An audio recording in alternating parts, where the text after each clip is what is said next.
this loud enough? Can you all hear me? It's not loud enough? If these kids stop talking, Shut up. Well, not much louder. I'll talk a little bit louder. Thank you, that's good. We are at the Freiburg New Church Assembly. Today is Friday, August 10th, 2018.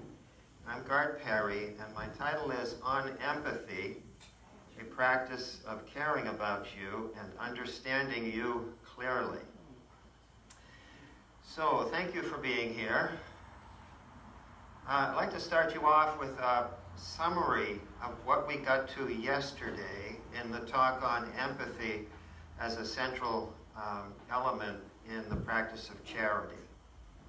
And those of you who were here and those of you who were not will know that we got to a place where we looked at a historical figure, a person of such accomplishment that we write histories about them because they had such a profound effect on people around them.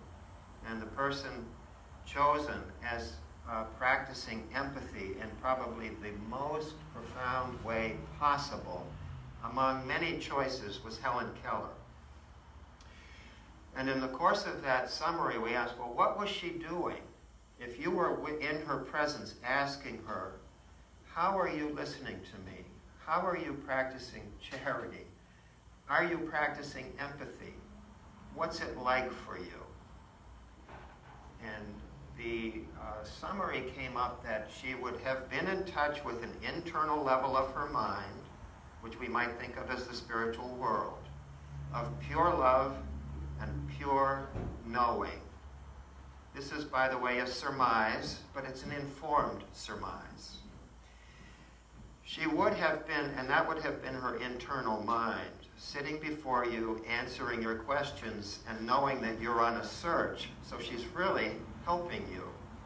So her mind is open to the spiritual world of love and knowing. Her external mind is open to seeing you and hearing you and knowing just where she is in the world, feeling her presence, but attending completely to you. And it was observed she would have no distractions. All of that would have been put aside. And she would have had a conscious mind in between the external sight of you and listening and an internal mind of pure love and knowing, perhaps the spiritual world. And from that conscious mind, she simply would be with you, answer your question. And the effect would have been, as it was on many who met her, to be completely known, to be loved for who they are, and to be profoundly changed, some for the rest of their lives. This, then, is a summary of the form of being a form of charity, which is the theme for this week, and the practice of empathy as a skill.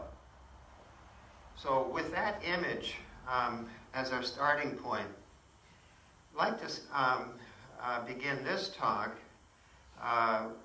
in which I'm going to highlight a comment that was made yesterday during our discussion group, and I have permission from Martha Richardson to say what that comment was, relating directly in her own way to the image that we've just had of Helen Keller. And so after hearing that, we'll have a brief exercise of just testing that out in your own experience to see what it's like to practice caring about another and listening to them to understand what they're saying. That'll be a brief portion to get to that practice. Then we're going to take a big shift and go to a talk that George Dole. How many people I see relatives of George Dole? Raise your hand if you are a relative. No, if you know George. Anyway, we're going to celebrate George for a moment. George gave a talk in 2015, a keynote address at the Bridgewater annual convention, highlighting his long career and asking him to share, George, what would you say is the future of the new church? Now, he meant that broadly, as you'll but he also meant it for the Swedenborgian Church. He could mean it for the Freiburg New Church Assembly. He could mean it for the planet, which you'll hear he does, all the levels.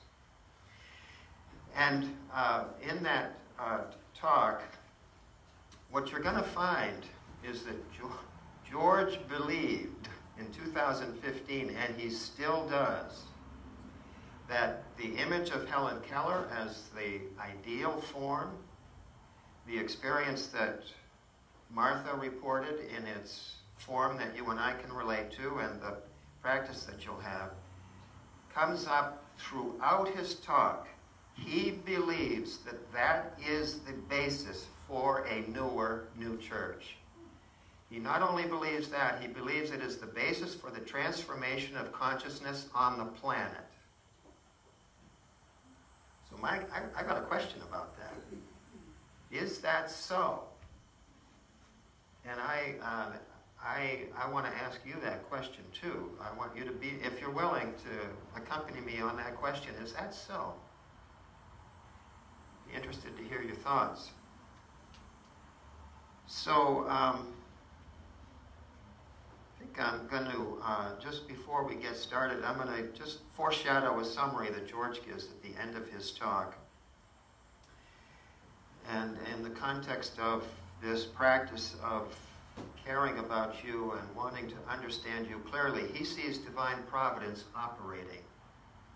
And he writes, I see us being pressed by divine providence toward the emergence of a new human species based upon but more advanced than Homo sapiens, to be known perhaps as Homo sentiens.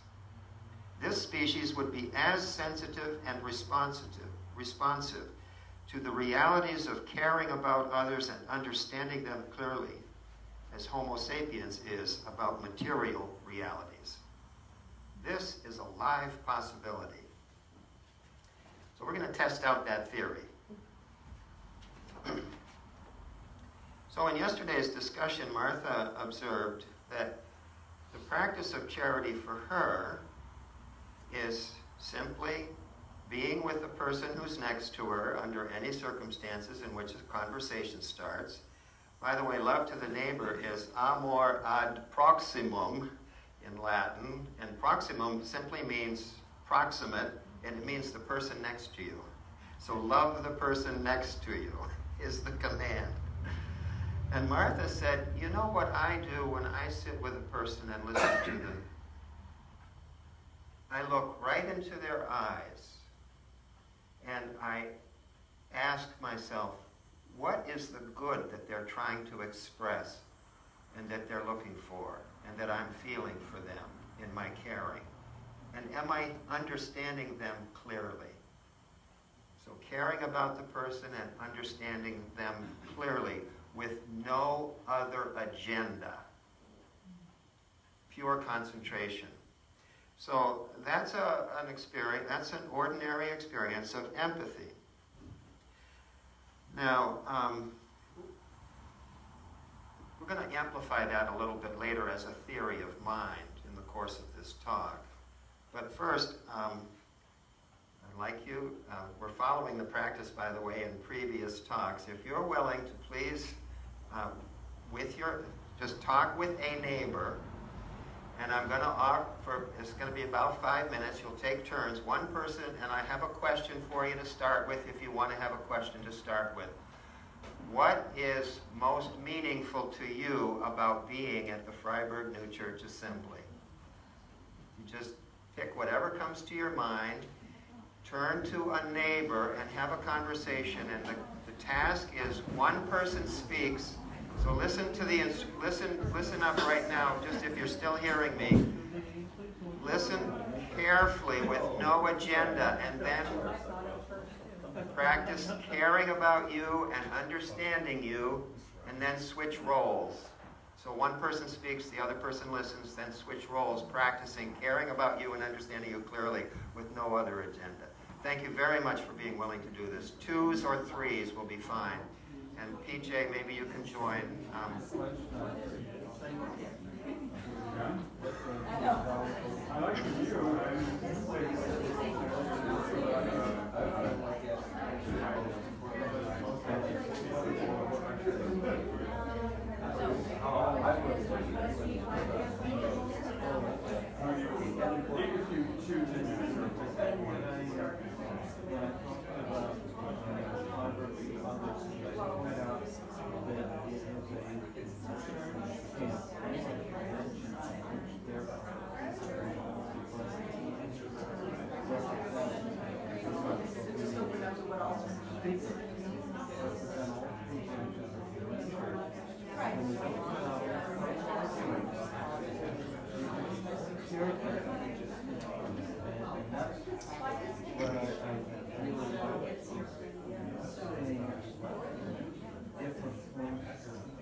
Working together.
That's the part I love.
Oh, yes, yes,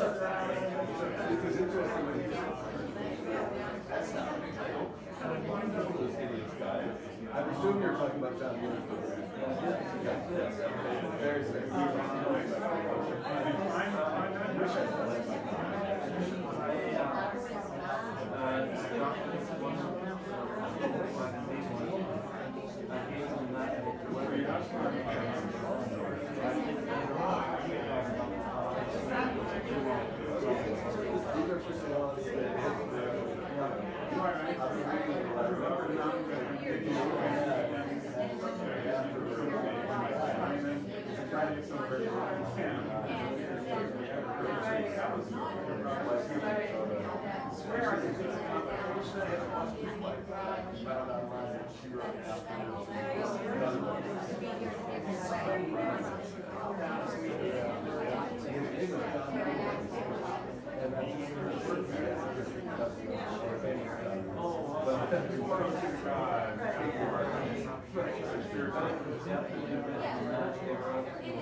It's fun to see this particular happening.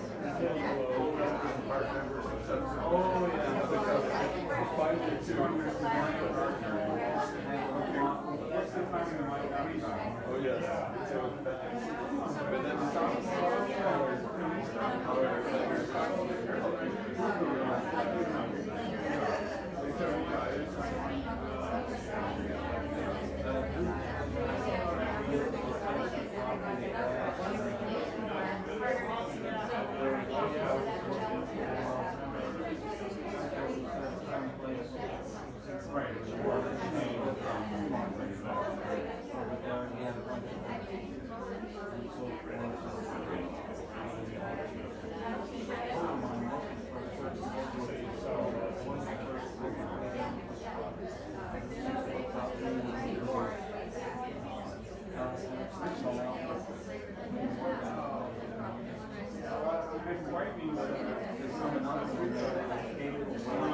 So I've had my first indication. I've had my first indication that we could bring ourselves to conclude that portion of our program this morning. Flight 17 to Buffalo is now boarding. Turn to your seat, so get your seatbelts fastened. Looking for passengers. Okay. I was looking for indications that the conversation was coming to an end, and I finally found one, so I am calling us back. So what is now called for, you may have had the experience of looking into the eye of another person. You could have a memory of that. And you may have had a memory and an experience of listening to the person respond to the question, or perhaps something else. But the question was, what is most meaningful to you about being here at the Freiburg New Church Assembly? And you may have had a chance to say something, say that to another person. So the question is, what's that like for you? it seemed to be very enjoyable. Perhaps something you longed for even. It was just so beautiful to see that, and I've had that experience, and it's a wonderful experience. So someone is free. I'm going to ask, what was that like? And for a few hands, and someone could say what the content was, but really that's not what I'm asking for. What is the experience of listening in that way and being listened to in that way? Take a hand. Joyful. Joy. You felt joy. Joy. Oh my goodness. Okay, so I need to hear a little bit about this. This is the substance of what's going to come next. What's that like? Kenneth. It was enlightening. Say a little tiny bit about that. Enlightening. Well, it helps you understand the individual that you're talking to and sort of get a little more insight on, why they focus their energy in certain directions sometimes. Okay, so enlightening in this case means that Kenneth learned something about someone else he didn't know before. And it illuminated something about the world of the other person. That's how I'm hearing that. Yeah, Yep. exactly. Great. So Nancy, and then Susanna.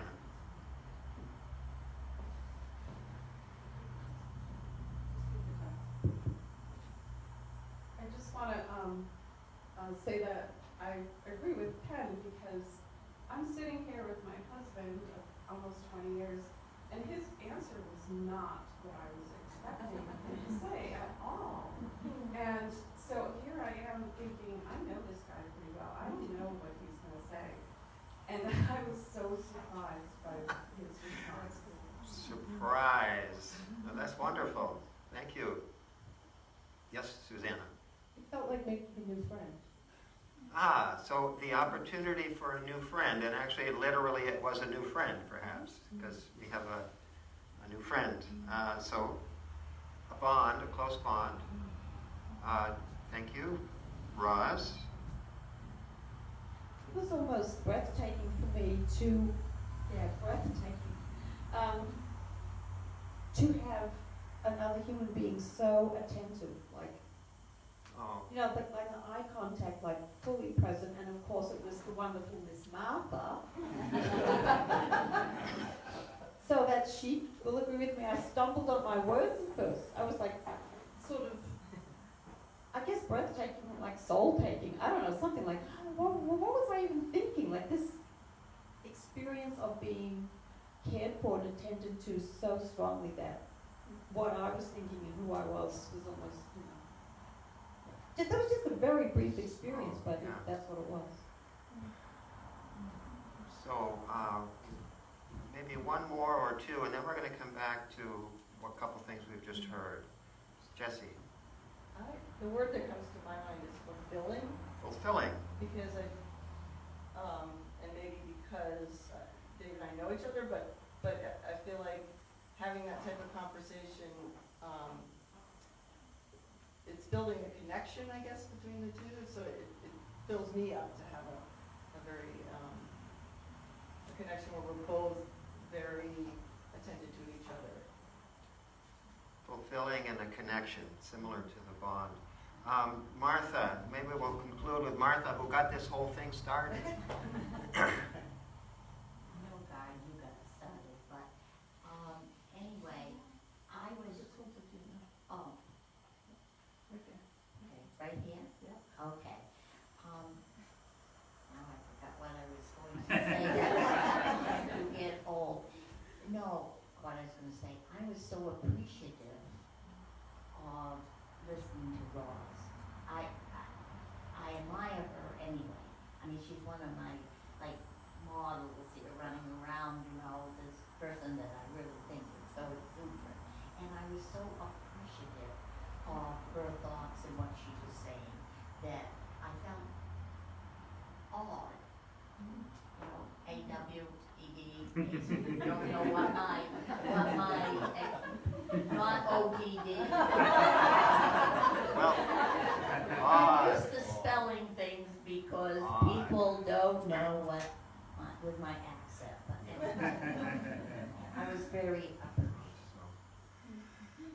All right, let's get started on this. If I just read these words, I'm going to say joy, enlightening, a bond, breathtaking, fulfilling, and appreciative. I'm believing that Helen Keller would have reported just those things. We've had an experience. Somehow this opportunity creates the potential for enlightenment. Meaning, caring about another and listening to them takes us out of our own world, and we get to visit another world, and it's illuminating someone else's world. So that's the substance of what will carry forward. Apparently, George has experienced this.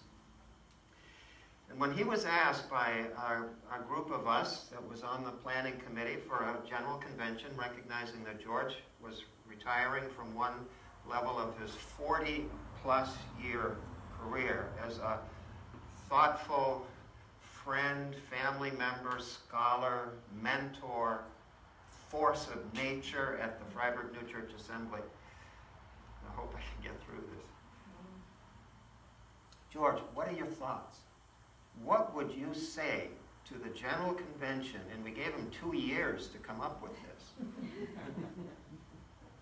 Okay, and he gave the talk. First it was called Toward a Newer Church. I'll call it that. He called it a call. He's calling this a call to us. And there are 5 topics that he touched on. I'm going to read them, and then we'll just talk about each one of them very briefly. Opening the doors of perception to unitive consciousness. That was his first title, first topic. Planetary consciousness, the big picture. Cosmic consciousness, the doors of perception are open, you see everything. Okay, that was the first paragraph of his talk. I'm going to read it. I want to tell you the other topics. The second one was regeneration as a transformation of consciousness. Next one was opening the inner levels of the mind. Can you believe it? Wow. Next one was a practice of caring about you and understanding you clearly. What you just did was at the heart of his talk. And then he ends with the emergence of Homo sentiens, sensitive human beings. So let's see if he was right. Let's see. He said he's going to start us off with an image of seeing everything all at once. He writes, I want to start where we all are physically, and where I suspect most of us are mentally, here on this planet. At the tumultuous beginning, roughly, of the 21st century. For that, I turn to the astronaut Edgar Mitchell's moving account of something he had seen and about and how he had seen it. He wrote, and of course Edgar Mitchell is the astronaut who saw the Earth for the first time from outer space. Oh boy. It began, wrote the astronaut Edgar Mitchell, with the breathtaking experience of seeing the planet Earth floating in the immensity of space. The incredible beauty of the splendid blue and white jewel floating in the vast black sky. I underwent a religious-like peak experience in which the presence of divinity became almost palpable, and I knew that life in the universe was not just an accident based on random processes. This knowledge, which came directly, intuitively, was not a matter of discursive reasoning or logical abstraction. It was not deduced from information perceptible by the sensory organs. The realization was subjective, but it was knowledge every bit as real and compelling as the objective data of the navigational program or the communication system that it was based on. Then, from this vision, my thoughts turned to daily life on the planet. With that, my sense of wonder gradually turned to something like anguish.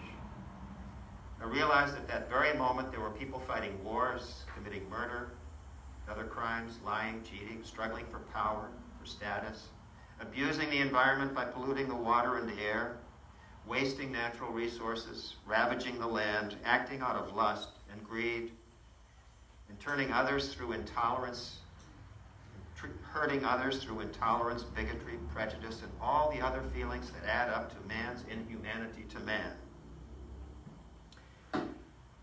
Then Edgar Mitchell writes, as I survey the challenge facing humanity today, I see only one answer, a transformation of consciousness. And finally, the value-free rationality, the objective experimental mode of Western science based on materialism, as good as it is not sufficient by itself for coping with the ever-increasing planetary crises besetting civilization. So that's where he starts. I think we can all place ourselves in that situation. Second paragraph after that, the next one that George writes is, I believe that Mitchell is 100% right.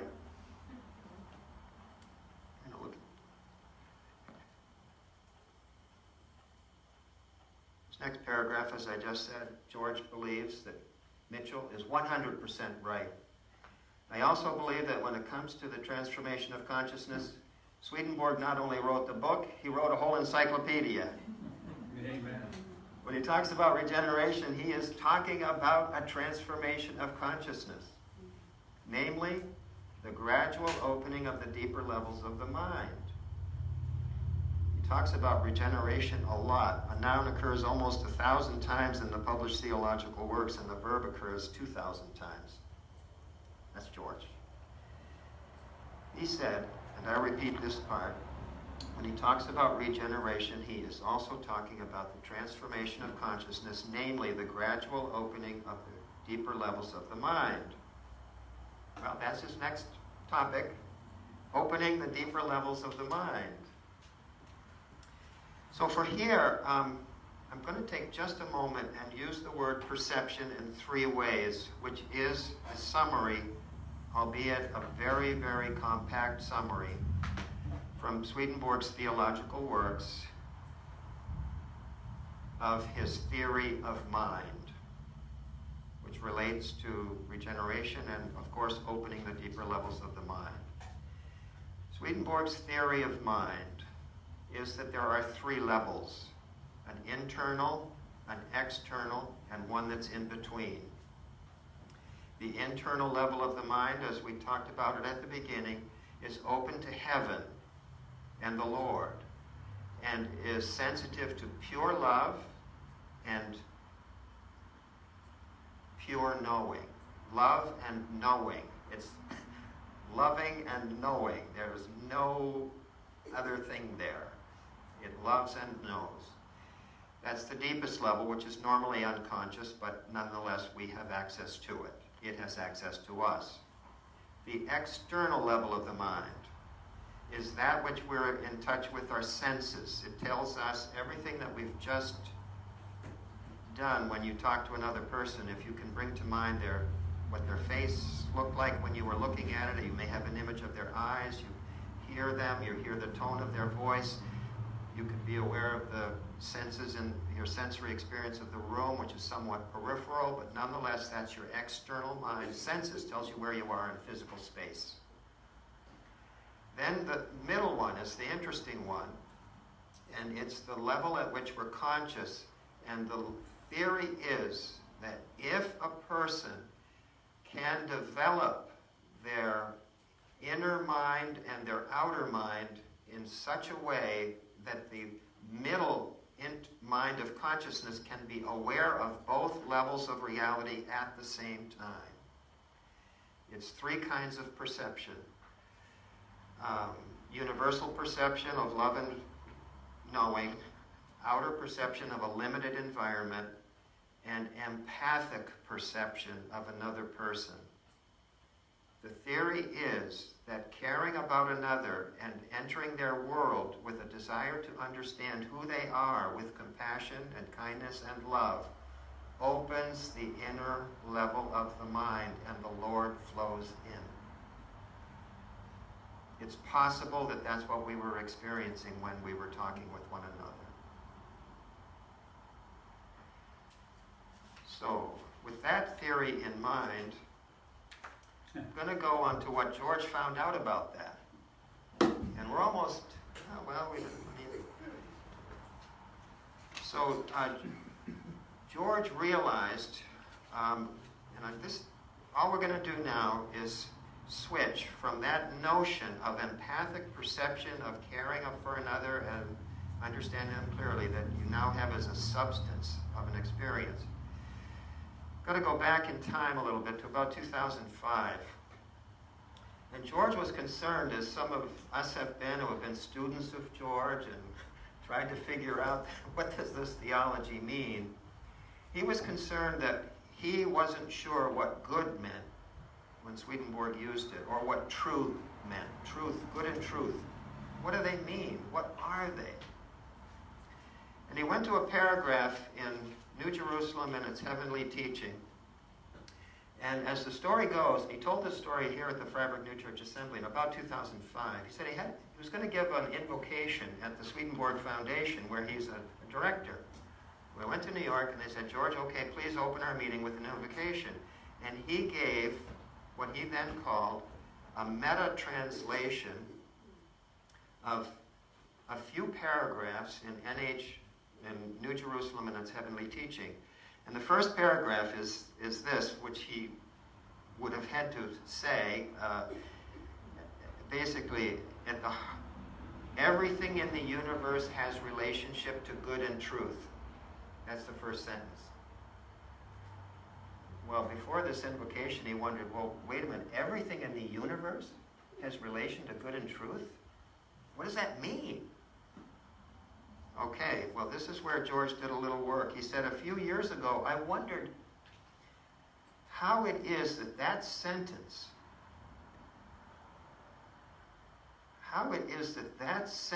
meant anything to me, George. So I decided, he writes, to substitute a few specifics for the words good and truth, and for universe. And I love this one. He said, I took myself to be the universe, a micro-universe, my own universe. He said, I'll be the universe. It's his world, so we can do that for our world. It's my mini everything.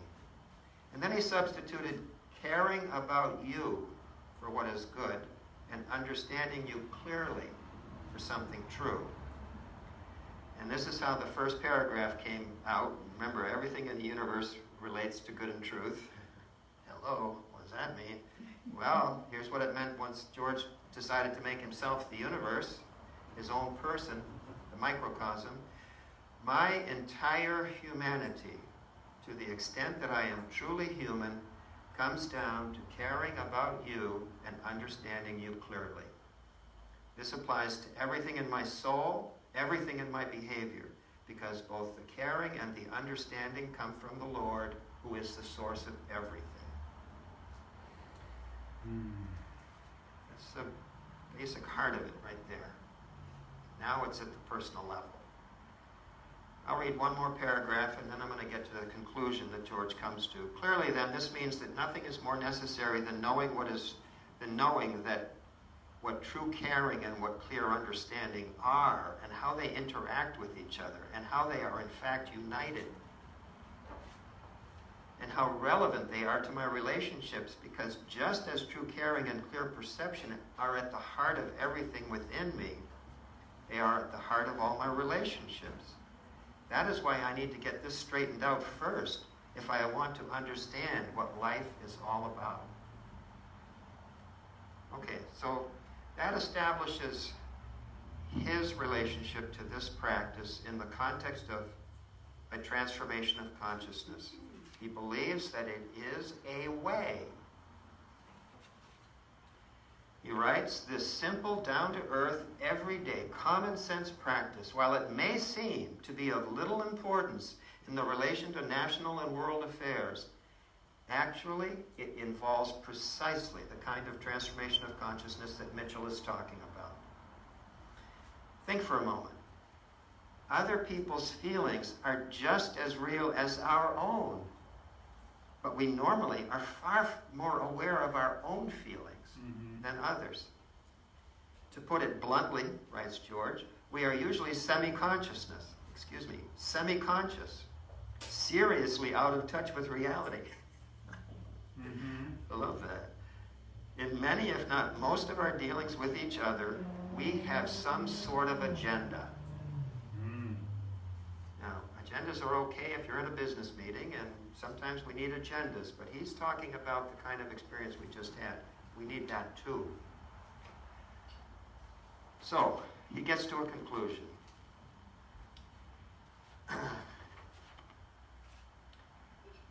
He said, he then asks, back to the big question, the one at the beginning, planetary consciousness, what Mitchell saw. So where is humanity going? He asks.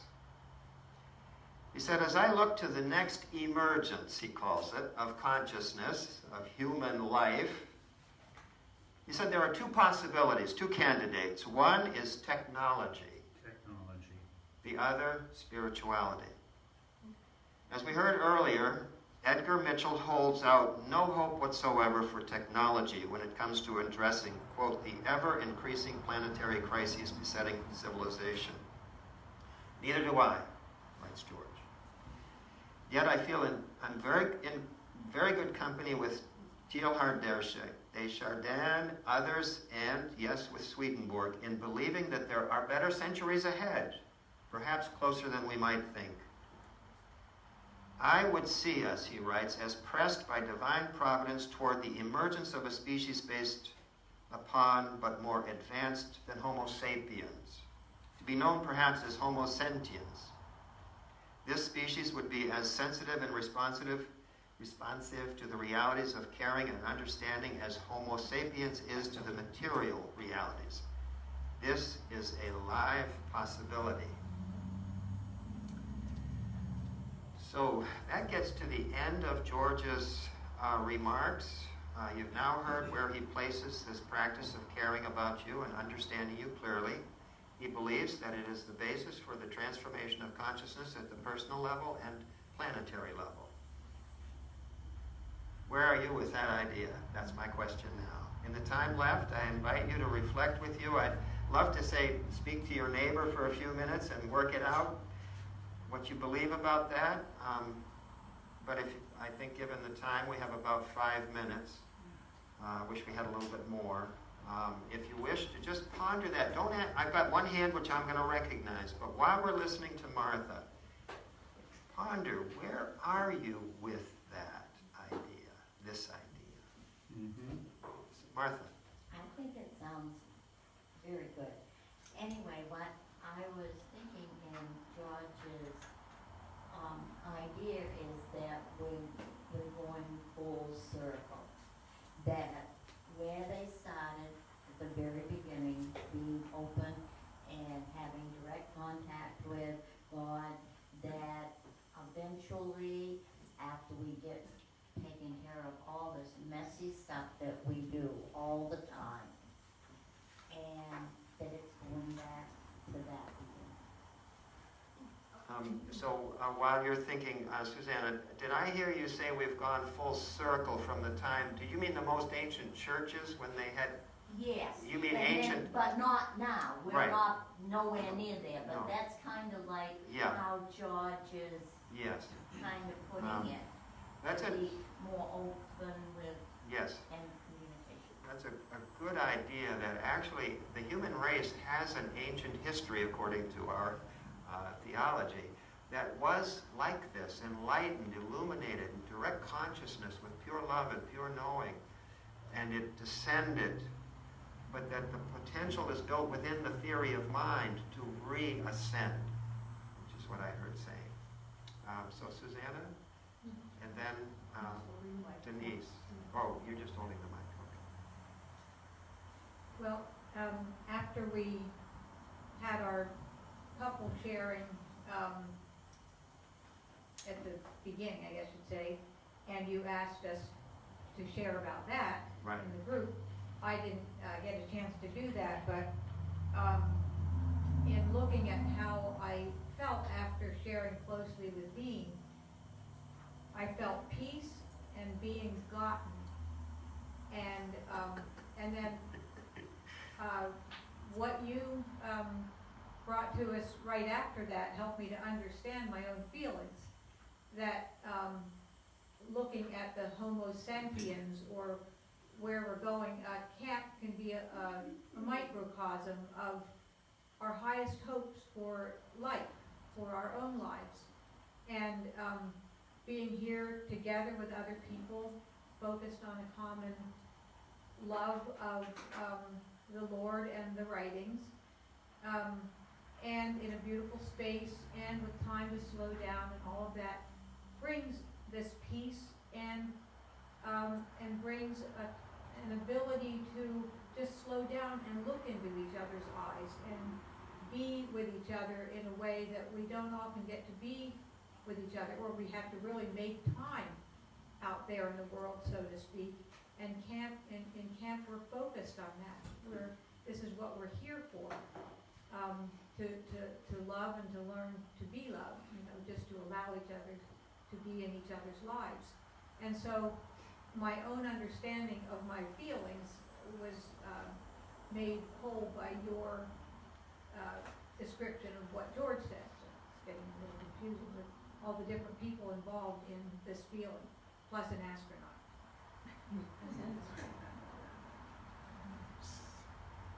So, another hand, yep, Martha again. This is Martha again. I appreciate what Denise said, and I like that, but I think that we do need to take it home. I do think we need to see the person on the bus beside us, or in the airplane when we're flying home.